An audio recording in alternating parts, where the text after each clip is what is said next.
Hello students, मैं हूं अनिल चौहान। कैसे आप सभी? उम्मीद करता हूं कि आप लोग स्वस्थ होंगे और सुरक्षित होंगे। जैसा कि पिछली वीडियो में हमने पढ़ा था क्लास 9 साइंस का 8 चैप्टर मोशन। उस वीडियो में हमने डिस्कस किया था कि मोशन क्या होता है, स्टेट ऑफ ऑब्जेक्ट क्या क्या हो सकते हैं, किसी भी बॉडी की क्या क्या स्टेट्स हो सकती है। हमने ये पढ़ा था कि डिस्टेंस क्या होता है, डिस्प्लेसमेंट क्या होता है, स्पीड क्या होती है, वेलोसिटी क्या होती है, एवरेज स्पीड क्या होती है, एवरेज वेलोसिटी क्या होती है। ये सारी चीज़ें डिस्कस करने के बाद आज हम उसी चैप्टर को आगे प्रोसीड करने के लिए आए हैं। तो आज की इस वीडियो में हम पढ़ने वाले हैं कि मोशन कितने प्रकार के होते हैं, टाइप ऑफ मोशन पढ़ने वाले हैं। टाइप ऑफ मोशन बेसिकली हमें दो तरह के पढ़ने हैं, दो टाइप के होते हैं। एक होता है यूनिफॉर्म मोशन और दूसरा होता है नॉन यूनिफॉर्म मोशन। तो ये चीज़ें पढ़ने के बाद हम पढ़ेंगे कि कुछ जो फिज़िकल क्वांटिटीज़ होती हैं उनके क्या सिंबल्स हैं, उनको कौन से सिंबल्स से हम रिप्रेजेंट किससे डिनोट करते हैं। उसके बाद हम पढ़ेंगे एक्सीलरेशन क्या होता है, एक्सीलरेशन कितने टाइप के हो सकते हैं, पॉजिटिव एक्सीलरेशन, नेगेटिव एक्सीलरेशन। ये सारी चीज़ें आज हम इस चैप्टर के अंदर डिस्कस करने वाले हैं। तो मैं उम्मीद करता हूँ कि पिछली बार की तरह आप लोगों को इस चैप्टर में भी मज़ा आने वाला है और आई होप कि इस वीडियो से भी आपको पिछली वीडियो की तरह बहुत ही मदद मिलने वाली है। तो चलिए स्टार्ट करते हैं। तो अब हम देखते हैं कि मोशन क्या होता है। मोशन तो हम पढ़ चुके हैं, टाइप ऑफ मोशन पढ़ेंगे। तो मोशन दो तरह के होते हैं, एक होता है यूनिफॉर्म मोशन, दूसरा होता है non uniform motion. Uniform motion क्या होता है? यूनिफॉर्म मोशन वो होते हैं when a body travel equal distance in equal interval of time then motion is said to be uniform motion. जब कोई भी बॉडी या कोई भी ऑब्जेक्ट एक इक्वल इंटरवल ऑफ टाइम के अंदर इक्वल डिस्टेंस ट्रैवल करता है तो उस तरह के मोशन को हम कहते हैं यूनिफॉर्म मोशन। जैसे हम देख सकते हैं, मान लेते एक बात है, इस पर 20 किलोमीटर का गैप है, 20, 40, 60, 80, 100 किलोमीटर। तो मान लेते हैं एक पर्टिकुलर बॉडी को, कोई ऑब्जेक्ट है, कोई गाड़ी है, कोई व्हीकल है, वो किसी एक पर्टिकुलर टाइम पे अपना मोशन स्टार्ट करता है। तो मान लेते हैं वो 9 AM पे इनिशियल पोजीशन से अपने मोशन स्टार्ट करता है। 10 AM पे वो 20 किलोमीटर का डिस्टेंस कवर कर चुका होता है, 11 AM पे 40 किलोमीटर, 12 PM पे 60 किलोमीटर, 1 PM पे 80 और 2 PM पे 100 किलोमीटर का डिस्टेंस ट्रेवल कर चुका है। तो हम देखेंगे कि जो पहले 1 घंटे हैं 9 से 10 के बीच में, इस बीच में उसने 20 किलोमीटर का डिस्टेंस ट्रैवल किया। अगले जो 1 घंटे हैं 10 से 11 के बीच में उसने भी 20 किलोमीटर, 40 में से 20 गया 20 किलोमीटर, अगले 1 घंटे में भी 20, अगले 1 घंटे में 20, अगले 1 घंटे में भी 20। तो इक्वल इंटरवल ऑफ टाइम, मतलब हर 1 घंटे में उसने कितने का डिस्टेंस ट्रैवल किया? 20 किलोमीटर का। तो इस तरह के मोशन को हम कहते हैं यूनिफॉर्म मोशन। अगर मैं यूनिफॉर्म मोशन का अगर मैं ग्राफ ड्रॉ करना चाहूँ तो देखते हैं कि यहाँ पे टाइम है, डिस्टेंस है। तो जब टाइम 0 था तो उसकी इनिशियल पोजीशन ये थी, तो डिस्टेंस 0 था। लेकिन जब वो 1 घंटे का मोशन कंप्लीट कर चुका था, जब टाइम 1 आवर हो चुका था तो डिस्टेंस 20 किलोमीटर कवर कर चुका था। लेकिन जब टाइम 2 आवर हो चुका था, 1 + 1 2 आवर, तो 40 किलोमीटर, 3 आवर्स में 60, 4 आवर्स में 80 और 5 आवर्स में 100 किलोमीटर का डिस्टेंस कवर कर चुका है। तो यहाँ पे मैंने एक्स एक्सिस और वाई एक्सिस, एक्स एक्सिस में मैंने टाइम वाला एक्सिस लिया है और ये डिस्टेंस वाला 20, 40, 60, 80, 100, 120 किलोमीटर, 1 आवर, 2 आवर, 3, 4, 5, 6 इस तरह से है। तो अगर मैं इन वैल्यूज़ को इसके ऊपर प्लॉट करूँ तो मैं ग्राफ देखूँगा, तो जब टाइम 0 था तो डिस्टेंस भी 0 था। लेकिन जब टाइम 1 आवर हुआ तो डिस्टेंस 20 किलोमीटर हो चुका है। तो मैं देखूँगा ये ग्राफ, फिर जब टाइम 2 हुआ तो 40, 2 पे 40, ये पॉइंट आया, 3 पे 60,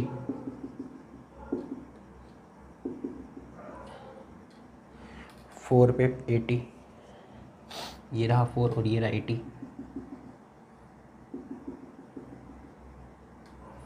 और 5 पे 100, 5 पे 100। जब 5 आवर हो चुका था तो डिस्टेंस 100 किलोमीटर का ट्रैवल कर चुका था ये वो। तो अगर मैं इन सारे पॉइंट्स को ज्वाइन करूं तो मुझे क्या मिलेगा?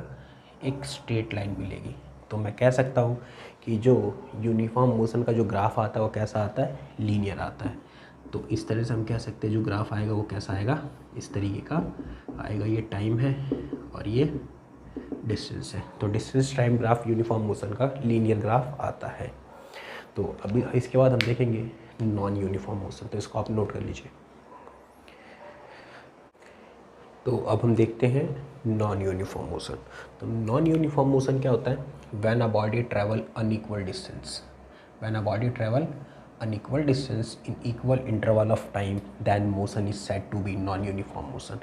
जब कोई भी body equal interval of time में अनइक्वल डिस्टेंस ट्रैवल करता है तो उस तरह के मोशन को हम कहते हैं नॉन यूनिफॉर्म मोशन। जैसा कि हम देख सकते हैं सेम यहाँ पर दिया हुआ है, हर 10 किलोमीटर का गैप दे रखा है। तो मान लेते हैं कोई एक बॉडी है, वो 9 AM पे अपने मोशन को स्टार्ट करता है, 10 AM पे वो 10 किलोमीटर का डिस्टेंस ट्रैवल कर चुका है। लेकिन जब वो अगले 1 घंटे में जब 11 AM पे हम देखते हैं वो 30 किलोमीटर का डिस्टेंस ट्रैवल कर चुका है। तो मतलब हम देखेंगे कि पहले 1 घंटे में उस पर्टिकुलर बॉडी ने 10 में से 0 गया 10 किलोमीटर का डिस्टेंस ट्रैवल किया, और अगले 1 घंटे के अंदर अगर मैं 30 में से 10 माइनस करूँगा तो 20 किलोमीटर का डिस्टेंस ट्रैवल किया। तो पहले 1 घंटे में 10 किलोमीटर, अगले 1 घंटे में 20 किलोमीटर का डिस्टेंस ट्रैवल करता है। और मैं देखता हूँ जब टाइम 12 PM हो चुका होता है तो मैं 55 में से 30 को माइनस करूँगा तो मैं देखता हूँ कि 25 किलोमीटर का डिस्टेंस ट्रैवल किया है। और फिर अगले 1 घंटे में मैं देखूँगा 65 में से 55 माइनस करूँगा तो 10 किलोमीटर का डिस्टेंस, और अगले 1 घंटे में 70 में से 65 माइनस करूँगा तो 5 किलोमीटर। तो मैं देख रहा हूँ कि हर 1 घंटे के अंदर यहाँ पर जो ट्रैवल किया गया डिस्टेंस है वो क्या है, अनइक्वल है। तो इस तरह के मोशन को हम क्या कहते हैं, नॉन यूनिफॉर्म मोशन। अगर मैं देखूं कि जब टाइम 0 था, जब मोशन स्टार्ट नहीं हुआ था, तो यहाँ पर जो ट्रैवल डिस्टेंस था वो क्या था, 0 था। ट्रैवल डिस्टेंस क्या था, 0 था। लेकिन जब टाइम 1 आवर हो गया तो डिस्टेंस ट्रैवल 10 किलोमीटर में पहुँच चुका है। और जब 11 AM पे मतलब अगले 1 घंटे में 30 किलोमीटर का डिस्टेंस, और जब 3 हो चुका है, जब 3 आवर्स हो चुके हैं तो 55,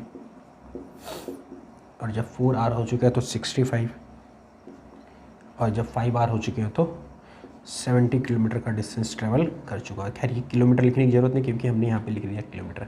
अगर मैं इसको ग्राफ पे रिप्रेजेंट करूँ तो मैं देखूँगा कि जब टाइम 0 था, जब टाइम 0 था तो डिस्टेंस भी 0 था, और जब टाइम 1 आवर हुआ तो डिस्टेंस 10 किलोमीटर का ट्रैवल कर चुके हैं। जब टाइम 2 आवर हुआ तो distance 30 kilometre, distance 30 time 2 hours. जब 3 आवर्स हुआ तो हम देखेंगे डिस्टेंस 55, तो 50 और 60 के बीच में 55 होगा। और 3 आवर, जब टाइम 4 आवर्स का टाइम इतने ले चुका था तो 65, ये रहा हमारा 65, 60 और 70 के बीच में 65 और 4 और 5 पे 70। जब टाइम 5 आवर हो चुका था तो डिस्टेंस 70 किलोमीटर का डिस्टेंस ट्रैवल किया। अब जब इन डॉट्स को हम अगर ज्वाइन करेंगे तो हम क्या देखेंगे कि हम देखेंगे कि जो ग्राफ के ऊपर जो लाइन आ रही है ये स्ट्रेट लाइन नहीं आ रही है। तो जब स्ट्रेट लाइन नहीं आती है, जब डिस्टेंस टाइम ग्राफ स्ट्रेट नहीं आ रहा है, तो इस तरह के ग्राफ को हम देख के कह सकते हैं जो ग्राफ है वो किसका है, नॉन यूनिफॉर्म मोशन का है। तो अब ज़रूरी नहीं है कि नॉन यूनिफॉर्म मोशन का ग्राफ हमेशा ऐसा ही आएगा। हो सकता है नॉन यूनिफॉर्म मोशन का ग्राफ ऐसा भी हो सकता है, हो सकता है नॉन यूनिफॉर्म मोशन का ग्राफ ऐसा भी हो सकता है, हो सकता है नॉन यूनिफॉर्म मोशन का ग्राफ ऐसा भी जिगजैग भी हो सकता है, कैसा भी हो सकता है। ये डिस्टेंस है हमारा और ये हमारा टाइम है। इधर डिस्टेंस है, ये टाइम है, डिस्टेंस है, टाइम है, डिस्टेंस है और ये टाइम है। तो ये तो था हमारा नॉन यूनिफॉर्म मोशन का ग्राफ। तो इतना आप नोट कर लीजिए। अब हम आगे देखते हैं। अब हम बात कर लेते हैं कि जो फिज़िकल क्वांटिटी होती है उनके कुछ सिंबल्स की बात कर लेते हैं। वैसे तो हमने पहले डिस्कस कर लिया लेकिन एक बार फिर से हम डिस्कस कर लेते हैं। जो डिस्प्लेसमेंट होगा उसको हम स्मॉल s से रिप्रेजेंट करेंगे, टाइम को स्मॉल t से रिप्रेजेंट करेंगे, इनिशियल वेलोसिटी को u से और फाइनल वेलोसिटी को v से, और एक्सीलरेशन को स्मॉल a से रिप्रेजेंट करेंगे। जैसा कि डिस्प्लेसमेंट, टाइम, एक्सीलरेशन वेलोसिटी के बारे में हम पढ़ चुके हैं, तो अब हम पढ़ेंगे एक्सीलरेशन के बारे में कि एक्सीलरेशन क्या होता है। तो एक्सीलरेशन का मतलब है क्या कि जैसे हम बात कर लेते हैं कि the rate of change in velocity of an object with respect to time is called acceleration. जब किसी भी ऑब्जेक्ट का जो वेलोसिटी होती है वो चेंज होती है टाइम के रिस्पेक्ट में, तो उसको हम कहते हैं एक्सीलरेशन कहते हैं। जैसे मान लेते हैं कि एक पॉइंट ए है और एक पॉइंट बी है। तो यहाँ पे किसी ऑब्जेक्ट की वेलोसिटी थी 5 मीटर पर सेकेंड और 5 मीटर पर सेकेंड थी, और बी पॉइंट पे इस ऑब्जेक्ट की वेलोसिटी हो गई 10 मीटर पर सेकेंड। तो इस ऑब्जेक्ट की जो वेलोसिटी है ये चेंज हो गई 5 से 10 हो गई। तो अब 5 से 10 होने के लिए कुछ ना कुछ टाइम भी लगा होगा। तो जितने समय में वेलोसिटी चेंज हुई, rate of change in velocity को हम क्या कहते हैं, एक्सीलरेशन कहते हैं। और एक्सीलरेशन की एक डायरेक्शन होती है, तो इसीलिए हम इसको कह सकते हैं कि एक वेक्टर क्वांटिटी है। तो एक्सीलरेशन का फॉर्मूला क्या हो गया, v माइनस यू अपॉन में टाइम। मतलब फाइनल वेलोसिटी में से इनिशियल वेलोसिटी माइनस कर दो और जितना भी टाइम लगा जितना भी टाइम लगा उससे डिवाइड कर दो, वही आपका क्या आएगा, एक्सीलरेशन आएगा। तो rate of change in velocity क्या हो गया, v माइनस यू अपॉन में टी, इसको हम क्या कहते हैं, एक्सीलरेशन कहते हैं। और इट मे बी पॉजिटिव और नेगेटिव, और एक्सीलरेशन जो होता है वो पॉजिटिव भी हो सकता है और नेगेटिव भी हो सकता है, क्योंकि इनिशियल वेलोसिटी अगर 5 है तो हो सकता है फाइनल वेलोसिटी 10 हो जाए, तो पॉजिटिव रहेगा क्योंकि 10 में से 5 या 10 हो जाए, 5 होगा। लेकिन अगर मान लो नेगेटिव कब होगा, नेगेटिव तब होगा कि मान लेते इनिशियल वेलोसिटी 5 है और फाइनल वेलोसिटी अगर 0 मीटर पर सेकंड हो जाती है, तो हम कह सकते हैं कि अगर 0 में से 5 गया तो -5 आएगा, और जब टाइम से डिवाइड करेंगे तो वैल्यू नेगेटिव ही रहेगी। तो इसलिए एक्सीलरेशन जो है वो पॉजिटिव या फिर नेगेटिव दोनों हो सकती है। अच्छा, हम बात कर लेते हैं कि पॉजिटिव एक्सीलरेशन कब होगा। पॉजिटिव एक्सीलरेशन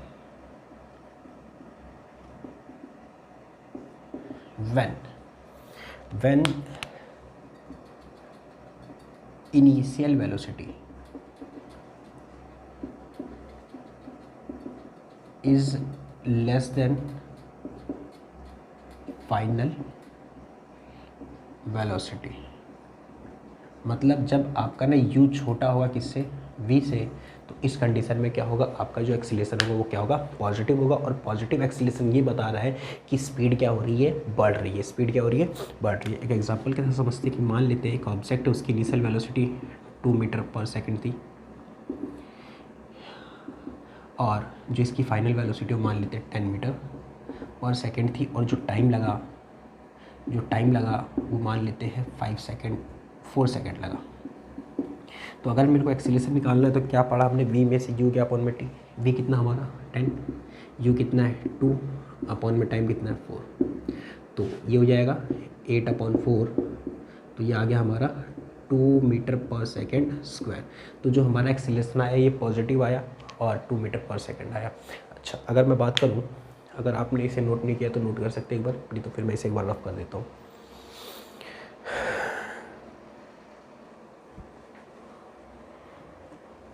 तो देखते हैं एक बार नेगेटिव एक्सीलरेशन कब होगा।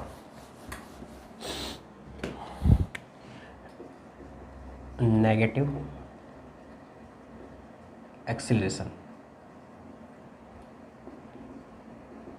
व्हेन इनिशियल वेलोसिटी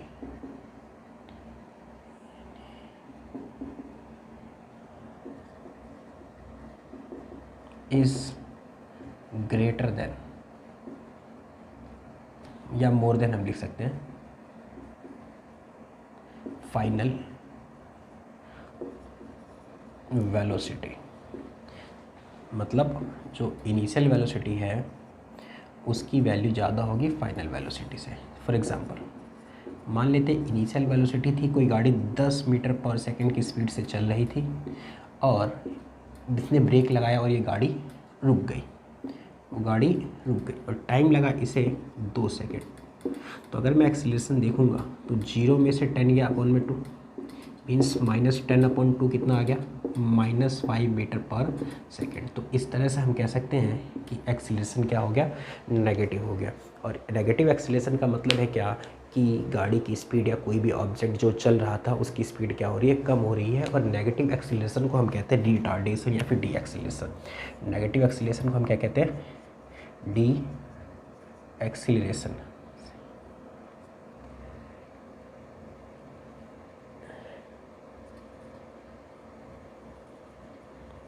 या फिर रिटार्डेशन।